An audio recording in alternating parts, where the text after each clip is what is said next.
ocupado procurando algo específico em sua maleta, algo como um biscoito que ele segurava com um guardanapo. Em seguida, tirou um punhado de massa branca, partiu o biscoito e o misturou com aquela pasta. Depois, cortou estreitas tiras daquela coisa e se deu ao trabalho de tampar todas as frestas e aberturas que ficavam entre a porta e a parede do mausoléu. Perguntamos o que ele estava fazendo, e ele respondeu que estava fechando tudo para impedir a entrada da morta-viva. Vai impedi-la com essa substância que o senhor colocou aí? Sim. Mas que substância é essa? Perguntou Arthur. A hóstia. Trouxe-a de Amsterdã. Tenho autorização para usá-la aqui. Essa resposta nos impressionou. Mesmo os que eram mais céticos, sentimos individualmente que se o professor estava usando nesse trabalho aquilo que lhe era mais caro, então era impossível desconfiar. Em um silêncio respeitoso, cada um de nós ocupou o lugar antes designado ao redor da cripta, ocultos para não sermos vistos. As tumbas nunca me pareceram tão fantasmagoricamente brancas. Nunca aquelas árvores me pareceram tão ameaçadoras. Até o ladrar dos cães enviava um sinal soturno àquela noite. De repente, o professor apontou para a direção dos arbustos. Vimos uma figura branca que se aproximava, pequena, e segurava algo escuro apertado contra o peito. A figura se deteve, e nesse momento um raio de luz da lua atravessou as nuvens, mostrando que era claramente uma mulher de cabelos escuros. Não conseguimos ver seu rosto, pois o tinha inclinado sobre o que vimos depois ser um menino loiro. Houve um silêncio aterrorizador e logo um grito agudo, como de uma criança quando tem pesadelos, ou de um cão dormindo perto do fogo. Estávamos dispostos a dar um passo à frente, mas o professor nos impediu com um gesto. A branca figura se pôs em movimento outra vez. Já estava bem próximo de nós e a luz da lua incidia diretamente sobre ela. Senti o coração gelar e ouvi a expressão de surpresa de Arthur quando reconhecemos as feições de Lucy Westenra. Era ela, mas como havia mudado tanto? Como havia transformado sua doçura naquela terrível e cruel criatura? Como sua pureza foi transformada nessa perversa voluptuosidade? Van Helsing abandonou seu esconderijo. Nós o seguimos. Nos alinhamos na entrada da cripta. O professor jogou a luz da lanterna no rosto de Lucy e vimos seus lábios vermelhos, cheios de sangue fresco. Estremecemos horrorizados e me dei conta pelo tremor convulsivo da luz que até mesmo os nervos de aço de Van Helsing estavam fraquejando. Arthur estava ao meu lado, e se eu não tivesse segurado seu braço, teria caído no chão. Quando Lucy, chamo de Lucy a coisa que tínhamos diante de nós porque conservava sua forma, nos viu, retrocedeu com um grunhido de raiva. Eram os olhos de Lucy na forma e na cor, mas eram olhos perversos e cheios de fogo do inferno, não os doces e amáveis que havíamos conhecido. Neste momento, meu amor por ela se transformou em ódio e repugnância. E se fosse preciso matá-la, o faria naquele momento com um prazer inimaginável. Seus olhos continuavam brilhando com um resplendor demoníaco e seu rosto se contorceu em um sorriso malévolo e sedutor. Meu Deus, como estremeci ao ver aquele sorriso! Com um movimento descuidado, como faria uma criatura perversa das trevas, jogou o menino no chão e continuou grunhindo sobre a criatura como um cachorro faminto ao lado de um urso.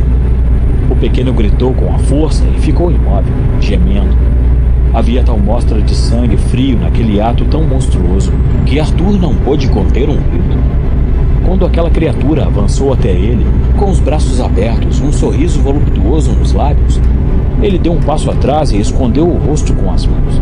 No entanto, a figura continuou avançando com movimentos suaves e graciosos. Venha, Arthur. Venha para mim. Deixe tudo. Meus braços têm fome de ti. Venha e poderemos ficar juntos. Venha, esposo meu, venha. Havia algo diabolicamente doce em seu tom de voz. Arthur parecia estar sob a influência de um feitiço, pois tirou as mãos do rosto e abriu os braços. Lucy se lançou para eles, mas Van Helsing avançou e se colocou entre os dois, segurando um crucifixo de ouro nas mãos. A figura retrocedeu ao ver o objeto, com o rosto descomposto pela raiva, e foi em direção à entrada do mausoléu. Quando estava a 30 ou 60 centímetros da porta, no entanto, deteve-se como que paralisada por alguma força irresistível. Então se virou e seu rosto foi revelado sob o resplendor da lua e da luz da lanterna, que já não tremia mais, pois o doutor tinha recuperado o domínio sobre seus nervos de aço. Nunca antes havia visto tanta maldade em um rosto e espero nunca mais voltar a ver. A criatura perdeu a cor. Seus olhos pareciam lançar fagulhas, a testa ficou enrugada. Sua boca adorável, até então manchada pelo sangue, formou um quadrado aberto, como aquelas máscaras do teatro grego. Nesse momento, vimos um rosto que refletia a morte como nenhum outro. Permaneceu assim, por meio minuto, apesar de nos parecer uma eternidade, entre o crucifixo levantado e a porta selada com a hóstia. Van Helsing interrompeu o silêncio, perguntando a Arthur. Responda, meu amigo. Quer que continuemos? Arthur caiu de joelhos e cobriu novamente seu rosto com as mãos. Começou a soluçar enquanto dizia: Faça o que for necessário, meu amigo. Não é possível um horror maior do que esse. Gemeu. Quincy e eu o pegamos pelos braços. Van Helsing apagou a lanterna e se aproximou mais da cripta. Começou a retirar a hóstia que havia colocado nas frestas. Observamos horrorizados e confusos, quando o professor retrocedeu. A mulher, com um corpo humano tão real neste momento quanto o nosso, avançou e penetrou no mausoléu através da fresta onde apenas a lâmina de uma faca poderia passar. Sentimos um enorme alívio quando vimos que o professor selava de novo todas as aberturas. Depois de terminar, levantou o menino e disse: Vamos, amigos. Não podemos fazer mais nada até amanhã. Há um funeral ao meio-dia, de modo que voltaremos aqui não muito depois desta hora. Este menino não está muito ferido. Devemos deixá-lo onde a polícia o possa encontrar. Aproximou-se de Arthur e disse: Meu amigo, o senhor teve de suportar uma dura prova, mas entenderá que foi necessário. Agora está com o coração cheio de amargura, mas amanhã a esta hora já terá sido consolado. Arthur, Quincy e eu voltamos para casa, nos consolando uns aos outros pelo caminho. Havíamos deixado o menino em um lugar seguro. Estávamos muito cansados. 29 de setembro, pela noite. Pouco antes das 12, fomos ver o professor. Era estranho perceber que estávamos todos vestidos de preto, sem combinações prévias. Claro que Arthur ia de preto por estar de luto. Eu e Quincy o fizemos por impulso. Chegamos ao cemitério por volta de 1h30. Van Helsing parecia levar um bastão de cricket na maleta de couro. Depois que todos os parentes e amigos do defunto, que havia sido enterrado naquele começo de tarde, foram embora, nos dirigimos para a tumba de Lucy. Lá dentro, o professor acendeu umas velas de cera, que colocou sobre os outros túmulos da família, de tal modo a iluminar toda a cripta. Voltou a abrir o túmulo e, em seguida, o caixão de Lucy. Ali estava seu cadáver, com toda a sua beleza póstuma, mas não sentia mais amor. Apenas repugnância pela espantosa criatura em que se transformou o corpo sem alma de minha amada. Arthur tremia violentamente. Naquele momento, perguntou a Van Helsing: É realmente o corpo de Lucy? Ou algum demônio tomou sua forma? É seu corpo e ao mesmo tempo não o é. Mas espere um pouco que já haverá como era e voltará a ser. O cadáver de Lucy parecia sair de um pesadelo, com seus caninos afiados, a boca manchada de sangue. Van Helsing, com seus movimentos metódicos, começou a tirar todos os objetos que havia trazido: uma solda, uma barra de ferro e uma lamparina de azeite que, ao ser acesa, deixava escapar um gás que ardia os olhos, produzindo um grande calor. Depois, seus bisturis, que colocou ao seu alcance, e uma estaca redonda de madeira com a ponta afiada. Toda aquela preparação consternou Quincy e Arthur. No entanto, conseguiram se controlar e permaneceram imóveis e em silêncio.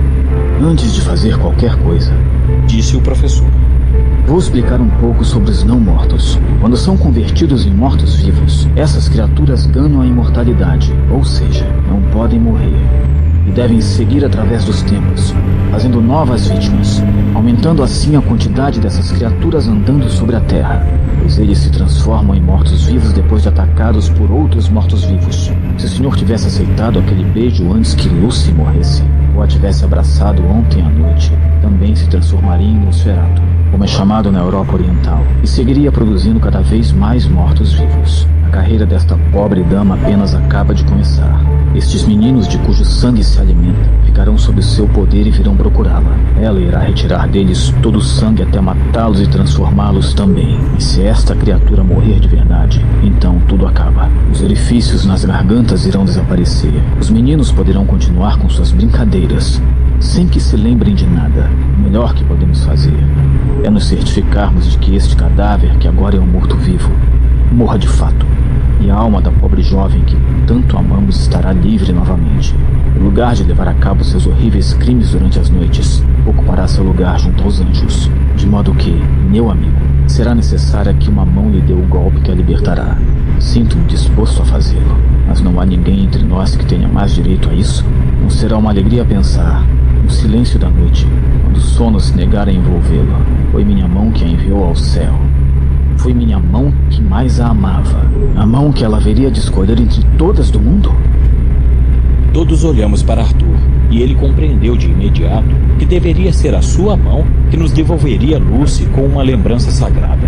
Ele deu um passo à frente e disse corajosamente, enquanto suas mãos tremiam e seu rosto ficava branco como a neve: Meu querido amigo, agradeço do fundo do coração.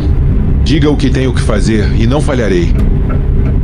Van Helsing colocou uma mão sobre seu ombro e disse: Bravo!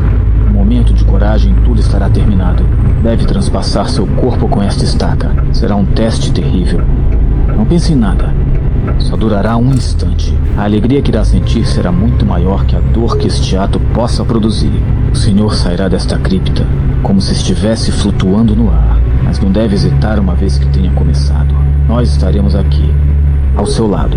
Pegue essa estaca com a mão esquerda e se prepare para enfiar a ponta afiada no coração.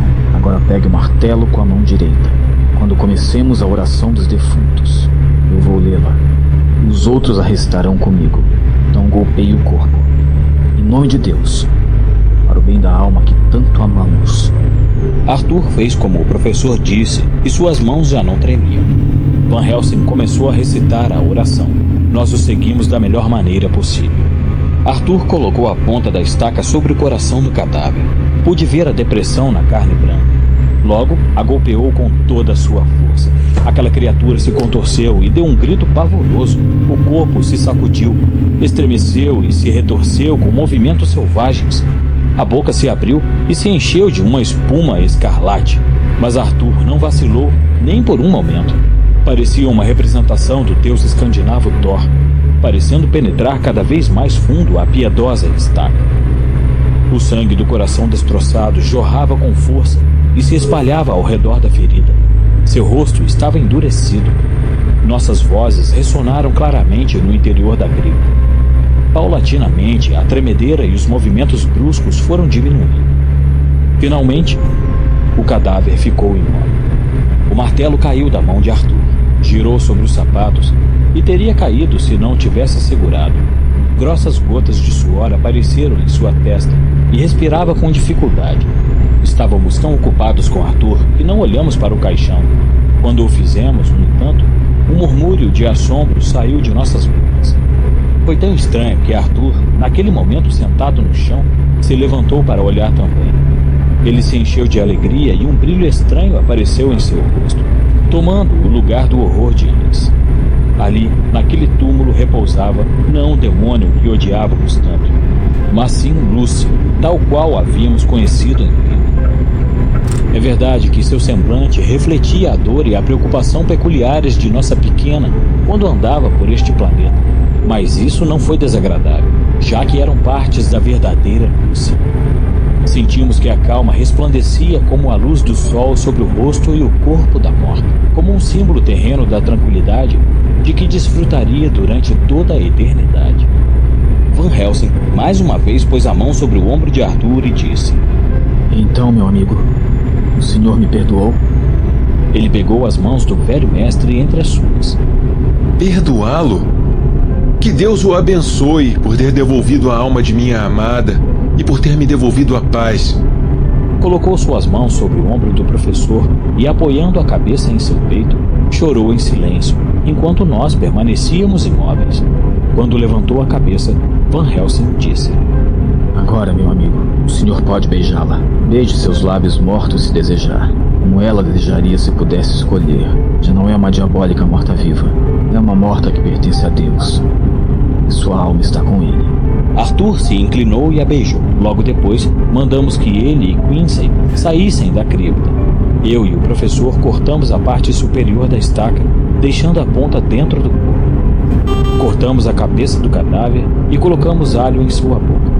Soldamos cuidadosamente a tampa de chumbo que ficava entre a do túmulo e a do caixão. Depois de tudo lacrado, recolhemos nossas coisas, saímos e entregamos a chave da cripta a Arthur.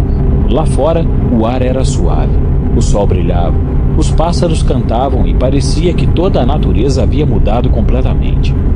Havia alegria, paz e tranquilidade em todo o lugar.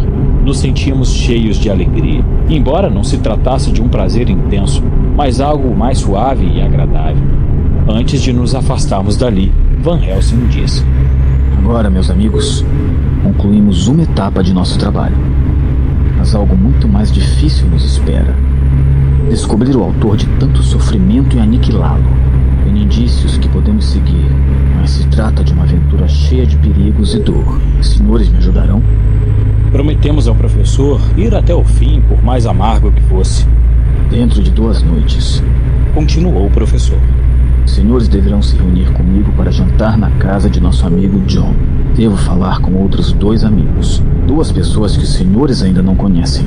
Devo me preparar para o trabalho que está por vir. Amigo John, venha para casa comigo, pois tenho muito que conversar com o senhor. Esta noite partirei para Amsterdã, mas voltarei amanhã à noite.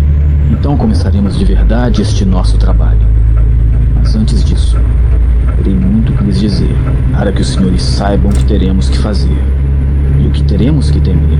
Voltaremos a renovar nossa promessa, uns aos outros, já que uma tarefa terrível nos espera.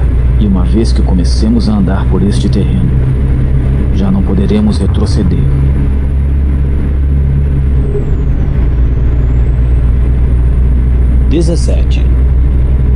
Do diário do Dr. Seward. Continuação. Van Helsing encontrou um telegrama que havia chegado durante sua ausência. Chegarei por trem, Jonathan e Whitby. Notícias importantes. Mina Harker. O professor ficou encantado. Ah, essa maravilhosa senhora Mina. Uma pérola entre as mulheres. Não posso esperar sua chegada. Vai esperá-la na estação, meu amigo. Mande um telegrama avisando para que esteja preparada. Mais tarde, tomamos uma taça de chá e o professor me entregou as cópias do diário de Jonathan. Pediu que eu os examinasse cuidadosamente. Isto é um verdadeiro tesouro, mas necessita de toda a sua fé, apesar da experiência pela qual passou nesses últimos dias. Leia tudo com atenção, e se puder acrescentar algo da história, o faça, pois neste caso tudo é importante. Fui buscar a Sra. Harker. Cheguei com antecedência de 15 minutos. Começava a inquietar-me, temendo não encontrar minha convidada, quando uma jovem, de rosto doce e aparência delicada, se dirigiu a mim. É o Sr. Seward? Sra. Harker? Disse, estendendo a mão. O reconheci pela descrição que a pobre senhorita Lucy me fez. Peguei sua bagagem, que incluía uma máquina de escrever, e fomos para o hospício. A jovem estava ciente sobre que lugar era aquele, mas vi que não conseguia controlar um tremor ao entrar ali. Perguntou-me se era possível que me acompanhasse até meu escritório, pois precisava falar comigo. Instalei a Sra. Harker em seu aposento e, como ainda não tive a oportunidade de ler seus diários, preciso arrumar algo que lhe interesse para ganhar tempo. Devo ter cuidado para não assustá-la. Ah, aqui vem ela. Do diário de Mina Harker, 29 de setembro. Depois de colocar minhas coisas no quarto onde dormiria, fui ao escritório do Dr. Seward. Detive-me na porta por um momento, pois achei tê-lo ouvido falar com alguém. Mas depois de alguns instantes abri a porta e entrei. Fiquei surpresa ao ver que não havia ninguém com ele.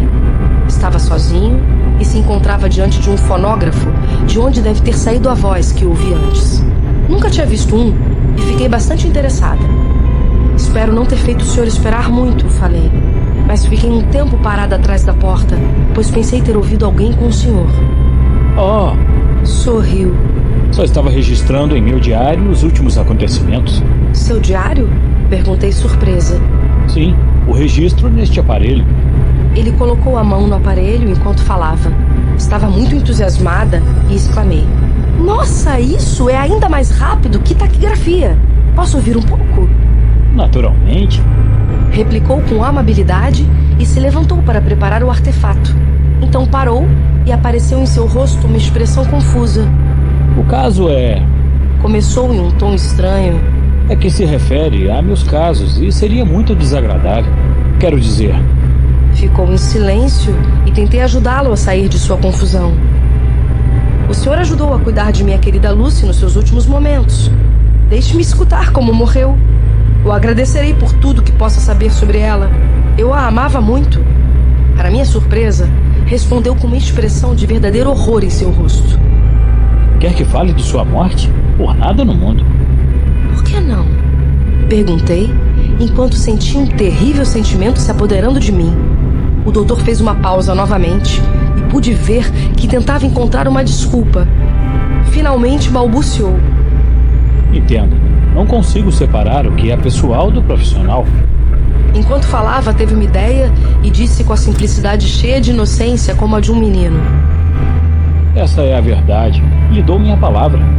Fez uma careta e não pude fazer outra coisa a não ser sorrir. Desta vez me traí ao misturar sentimentos. Mas a senhora sabe que ainda depois de vários meses mantendo este diário, nunca me preocupei em como encontrar alguma parte que pudesse me interessar mais tarde? Eu já estava convencida de que o diário do doutor que assistiu a Lucy teria algo a acrescentar à nossa soma de conhecimentos sobre aquele terrível ser, que é o pesadelo de Jonathan. Então disse: Dr. Seward, seria melhor, portanto, que me deixasse fazer uma cópia em minha máquina de escrever. O doutor ficou pálido enquanto dizia: Não, não, não. Por nada neste mundo deixarei que a senhora conheça essa terrível história. Minha intuição não me enganara. De repente, meus olhos pousaram sobre um monte de papéis datilografados em cima de sua mesa. Seu olhar involuntariamente seguiu a direção do meu. Ao ver os papéis, compreendeu em que eu estava pensando. O senhor não me conhece. Quando ler nossos diários, me compreenderá um pouco melhor. Com certeza agora não posso esperar que já confie em mim. Ele é realmente um homem nobre, como Lúcio havia descrito. Levantou-se e abriu uma caixa onde estavam guardados os cilindros metálicos que continham seu diário. A senhora tem razão, Disse ele. Não confiava na senhora porque não a conhecia, mas agora a conheço. E devo dizer que já a conheço há muito tempo, porque como Lucy lhe falou de mim, também me falou da senhora. Tome os cilindros. Escute-os. Os 6 primeiros são pessoais e não irão custar mal-estar algum. Assim, poderá me conhecer melhor. Quando terminar o jantar, já estará pronto. Devo ler estes documentos e assim estarei em condições para compreender melhor certas coisas. Ele mesmo levou o fonógrafo até a sala para que eu pudesse ouvi-lo. Do diário do Dr. Seward, 29 de setembro. Estava tão absorto da leitura dos diários dos Harker que o tempo passou e não percebi. A senhora Harker não havia descido ainda quando a criada avisou que o jantar estava servido. É provável que esteja cansada. Será melhor que adiemos o jantar em uma hora, eu disse e voltei a aprofundar-me em minha leitura. Acabara de ler o diário da senhora Harker quando ela entrou no escritório. Estava bonita e doce, mas um pouco triste. Temo que tenha ficado desolada com o conteúdo de meu diário. Não estou desolada. Mas me emocionei mais do que poderia dizer. É uma máquina maravilhosa, mas cruelmente verdadeira. Fez-me escutar no tom exato as angústias de seu coração. Era como uma alma que se dirigia ao Deus Todo-Poderoso. Tentei ser útil, transcrevi tudo para o papel, e agora ninguém necessitará ouvir as batidas de seu coração, como eu ouvi. Ninguém precisa saber sobre seu verdadeiro sentimento. Me disse em um tom baixo. Ela colocou suas mãos sobre as minhas e falou com seriedade. Eles devem conhecê-lo. Por quê? Porque é uma parte terrível da história da morte da pobre e querida Lucy e das causas que a provocaram. Porque na luta que nos espera, Para livrar a Terra desse terrível monstro, devemos adquirir todos os conhecimentos e toda a ajuda possível. Acredito que os cilindros que me confiou contem mais do que o senhor desejava que eu soubesse. Acredito que aqui há indícios para a solução desse mistério. Deixe-me ajudá-lo. Jonathan e eu estivemos trabalhando dia e noite desde que o professor Van Helsing esteve conosco. Meu esposo foi ao Whitby para conseguir mais informação e chegará aqui amanhã. Não devemos ter segredos uns com os outros. Ela me olhou com um olhar tão suplicante que não resisti e cedi. Faça o que a senhora ache ser o melhor. Não sei se estou fazendo certo, mas creio que isso trará paz a todos nós. Venha, o jantar está servido. Devemos nos fortalecer para suportar o que nos espera. Depois de jantar, estarei pronto para responder todas as suas perguntas. Do diário de Mina Harker, 29 de setembro. Depois de jantar, acompanhei o Dr. Seward a seu escritório. Ele levou de volta o fonógrafo e eu levei minha máquina de escrever. Sentei-me confortavelmente e ele colocou o aparelho de maneira que eu pudesse manuseá-lo sem me levantar. Então, muito preocupado, sentou-se de costas para mim, para que me sentisse com mais liberdade e começou a ler. Eu coloquei os fones nos ouvidos e escutei. Quando conheci a terrível história da morte de Lucy e tudo o que se seguiu, fiquei paralisada, sem forças. Por sorte, não sou dada a desmaios. Quando o Sr. Seward me viu, levantou de um salto com uma expressão de horror. Deu-me uma taça de brandy, que em poucos minutos me devolveu as forças. Meu cérebro era um verdadeiro caos. Era tudo tão selvagem, misterioso e estranho, que se não conhecesse a experiência de Jonathan na Transilvânia, não poderia acreditar no que ouvia. Deixe-me que transcreva tudo, disse ao Sr. Seward. Devemos estar preparados para quando regressar o Dr. Van Helsing. Enviei um telegrama a Jonathan para que venha assim que chegue de Whitby. Neste caso, as datas são importantes.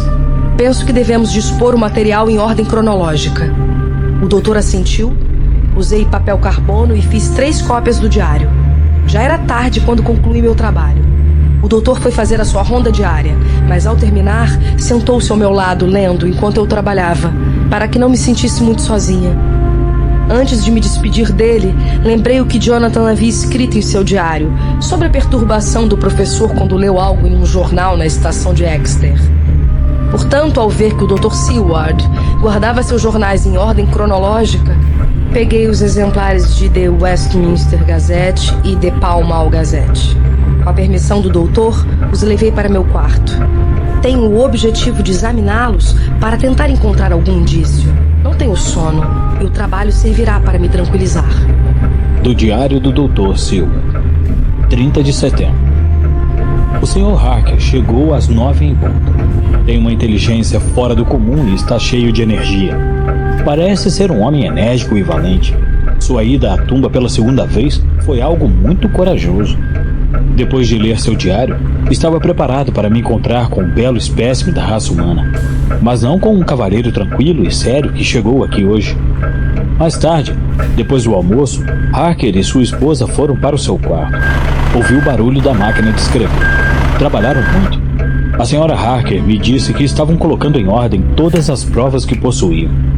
Harker estava lendo meu diário que sua esposa datilografou. Pergunto-me a que conclusões irão chegar. Aqui está. É estranho que não